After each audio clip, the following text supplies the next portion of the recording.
now Congressman Jason Chaffetz. He sits on the Judiciary Committee and will be at the hearing today. I'm exhausted already, Congressman, from an earlier discussion we had, because to stand up for what's right and what's good is exhausting a lot of times, and it takes a lot out of me. But here you have a company that literally has spent probably years developing something that's proprietary, this encryption technology, which serves a purpose. And, we need to keep this as we go into the future. Encryption is going to be very important. And we see what happens, what either foreign entities or whatever gets a hold of data. So it's got to be done. And every time you try and weaken it, you just better hope it's not a slippery slope. Is that where you are on this, or are you somewhere else? No, I really am. I think if we put two phones in front of you and said one's encrypted and one's not, which one are you going to pick?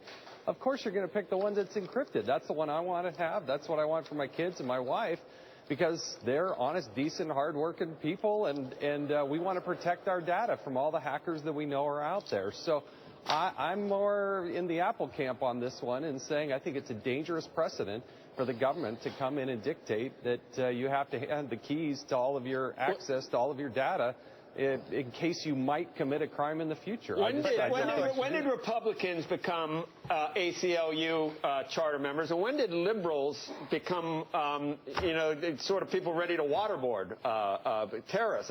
When did this switch happen? Why didn't someone tell me that we were going to switch roles? You just have to interview some reasonable Republicans. I agree. Yeah. Come on, this is. I would try to interview a reasonable liberal, but I haven't found one yet. There you go. Well, that's right.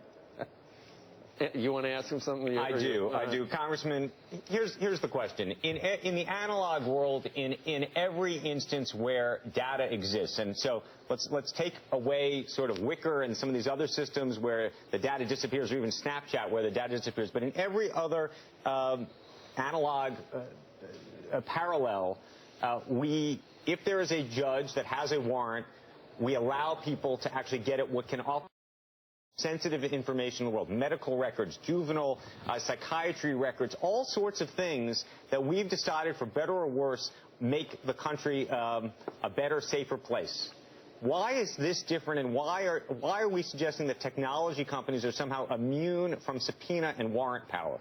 No, they're not immune and from that at all. I would expect that to the extent that Apple can comply with this, they should under the law. And let's remember, and part of my question for Director Comey, and by the way, I'm surprised we're doing this in an open setting, not in a classified setting, but they can see all the metadata. They can see which phone was communicating with which phone. They can see where you were when those phone calls were made, when that communication happened. But if you're actually going to pry into this data and be able to have this key, unfortunately, in this day and age, you can't keep it away from the bad guys. There's not just a key at the Genius Bar for the one person who you want to get after. It's just not doable. It's either encrypted or it's not. Yeah, that's where the argument is. That is what's up for debate. If I told you that you could actually get at this particular phone, but ultimately you could keep it safe, otherwise, would that change your mind? And let me just put a little bit of history out there. For the last 5 or 6 years, Apple has been effectively opening the phone, right, every time the government, not every time, but very frequently, hundreds of times, and yet we have not heard of a public instance in which you and your phone have somehow been compromised, Congressman. Well, look, there's a reason why I carry an iPhone, because I do believe it's the most secure way to go. But, sir, over the last 5 years, Apple's been opening those phones left and right. Your phone has been no more protected over the last 5 or 6 years than anybody else's phone. No, I totally disagree with your whole premise. You're jumping to some great conclusions. And his voice gets loud, too. That's great. Yeah, no, look, what Apple has been able to do is increase the encryption over time. Right. This stop, and that's part of my question for Director Comey as well. Are they going to mandate that Tesla provide information so that you can go back and track wherever that car has been at any given time and what radio stations you were listening to? What about Facebook? Are you going to go in and be able to just force Facebook to do certain things and track your whereabouts? Congressman, the government to this day still doesn't. Congressman, do you think that Easy Pass should be subpoenable? Should what? do you believe that Easy Pass, you have an Easy Pass in your car, I imagine, to go through tolls at bridges and tunnels? Not out west. We live in Utah. We don't do tolls, but I know what you're talking about. Do you believe that no warrant should be made if a crime has been committed by someone who thinks is a terrorist, that information should not be available to you? I do think that should be available. It is available. Do you believe it is available? It is available. That's my point. That metadata is available, and it's still available on an iPhone.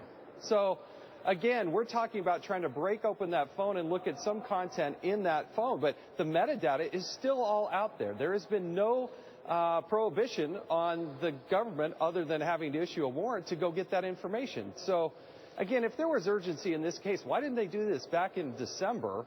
And then what are they opening up for the future? That we've got to be very careful here. Do you wear a disguise going into your New York Times now? I mean, do you go in there as who you are? I just think that by the way, I think there is a middle ground, and unfortunately what has happened here is this idea that somehow it's absolutionist on both sides, and I think they're all whispering this like Sorkin. Anyway, and you know what? I'll take it. I'll take it. Thank you. Chaffetz on the side of right there. Andrew. Okay.